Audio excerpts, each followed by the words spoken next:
welcome to Mennonite Farmhouse. I'm Leanne, and if you're new to my channel, I do cooking and baking from scratch, canning and dehydrating videos. And if that sort of thing interests you, feel free to subscribe to the channel. And if you find value in this video, please hit the thumbs up. It really helps my channel to grow, and I sure do appreciate it.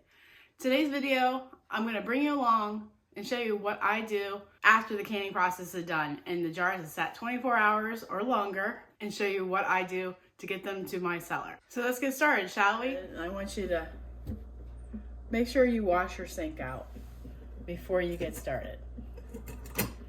Then we're gonna put in not cold water and not hot water. You just want it to be like room temperature, what you can put your hand under and not jerk away. Because you want it to cut the grease, but you don't want to cook the food as well. And you only want to put maybe an inch or two in here, no more than that. Time to get the soap in there. Woo! Alright. And you want to agitate your soap to get your suds going. Because that's basically,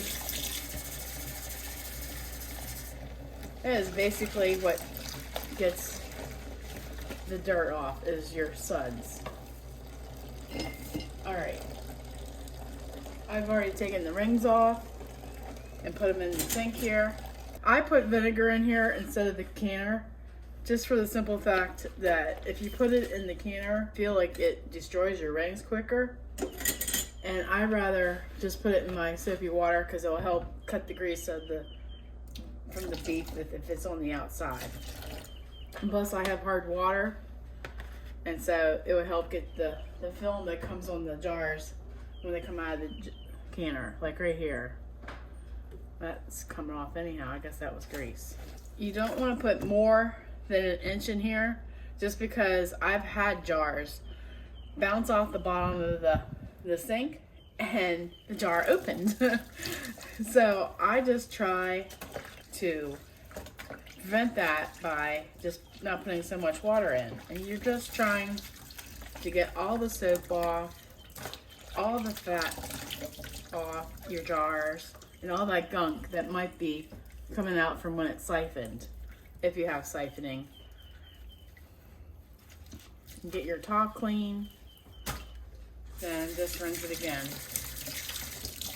Then we're gonna let it dry, and we're gonna label it. Oh, and you also wanna make sure you have a good seal on all your jars. If your lid comes off, that means it didn't have a good seal to begin with, and I would not eat the food from a jar that the lid came off. There might be pathogens in there that will make you sick. So don't be afraid to check your lid for sealness. I can't stress that enough, because you want to make sure you're feeding your family safe food. And I know it's a lot of work to can, so you definitely want to make sure your seal is good.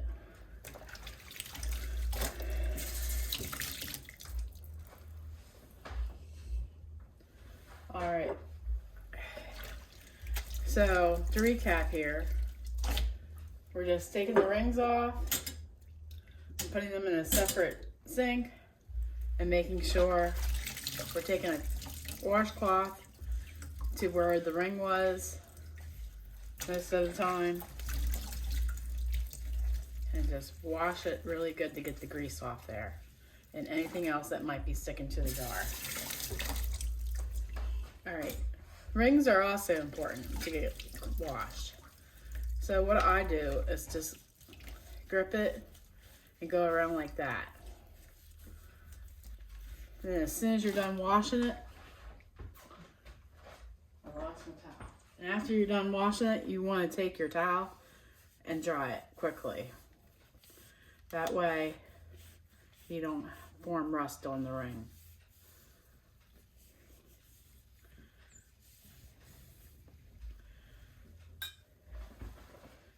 That is very important. They say you can put them in the dishwasher, and make sure you take them out as soon as the dishwasher is done.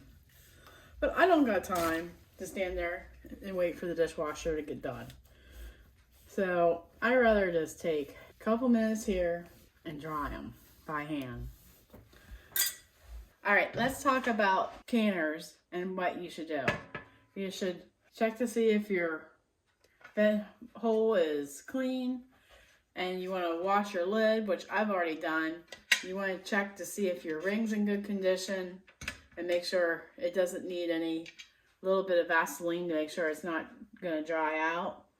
And you want to make sure this is washed and moving freely. And don't get your gauge wet. And also make sure you get this tested by your local extension office every 2 years. I assumed that I live in a small rural community that my extension office wouldn't have the technology to test mine. Well, guess what? I was wrong. And I had to get it tested during 2020 lockdown. So I had to drop this off and make arrangements to pick it back up.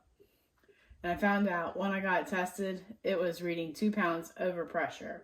So everything that I was canning was turning to mush, and I didn't even notice. So I highly recommend getting your gauge tested, or just use a 3-piece weight for your pressure canner. Don't even use this. It is less accurate apparently, especially if you bump it. And then you also want to wash your canners. Then I store my weight separately in my canner. Then I just put this away down in my shelf before you get to the cellar. And if you've noticed my apron, it's the pattern from Constance at A Good Life Farm, her farmhouse apron. I just love this pattern because it's a simple pattern where your straps are not hanging off your neck. I can't stand aprons like that just hang off your neck, because I have no collar on my dress and I don't want to put a collar on my dress. If you know anything about making dresses with necklines, you don't want anything extra hanging off you.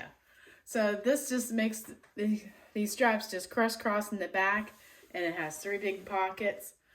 So if you make your own clothing or like to sew, I highly suggest this style of apron. It's made with duck cotton, which is heavy duty and it won't wear out as quick as other materials. And I highly suggest washing the fabric before you sew it, because I didn't, and I actually adjusted the pattern because I don't think I could have fit the original pattern. So I adjusted it to my size and the material shrank. So I'm glad I did that. So you want to make sure you get the lid clean. I'll tell you why. I've gone through too many Sharpies that were medium point or fine point, because this tip will get wet and it'll ruin the marker. So I'm using a king size and labeling what is in the jar. I can't stress that enough, to make sure you know what's in the jars, especially with my dehydrated foods. Did that a couple of years thinking, oh, I'll remember what's in the jar. Now I'm like throwing stuff out because I can't remember what is in the jar and I can't figure it out.